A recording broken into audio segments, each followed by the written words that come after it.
For that, well, it's going to be Governor Raghuram Rajan's last monetary policy tomorrow.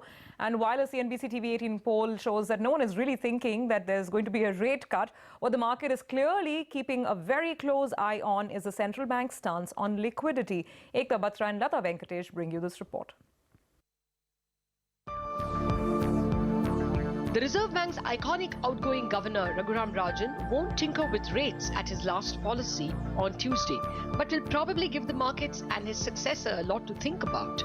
A cross-section of economists, dealers and bankers polled by CNBC TV 18 nearly unanimously maintained that he won't cut the repo rate, the CRR or the cash reserve ratio, nor the SLR or the statutory liquidity ratio. 70% of those polled, however, do expect the Reserve Bank to give at least one more repo rate cut in calendar 2016. But then the attention has moved from rates to liquidity since the April monetary policy. When asked if they expect Reserve Bank to keep the liquidity in excess, in balance or in deficit, 70% said liquidity should remain comfortable or in excess. Only 30% said liquidity needs to be brought down. 20% said it should be brought down to balance, and 10% wanted a liquidity deficit in the system. On RBI changing its GDP forecast, 90% expected Reserve Bank to hold its 7.6% GDP forecast for FY17.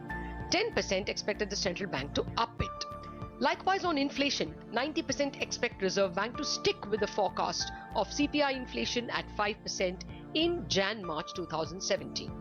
Despite 20% saying there is no space for rate cuts, everyone said the word accommodative stance will be retained by the Reserve Bank, and no one expected any further NPA-related steps. The highlight of the policy will be Rajan's own assessment of his term in RBI and his handover note on unfinished business to his successor. He may well electrify the day with some stunning announcements on the corporate bond market. In Mumbai with Ekta, Lata Venkatesh.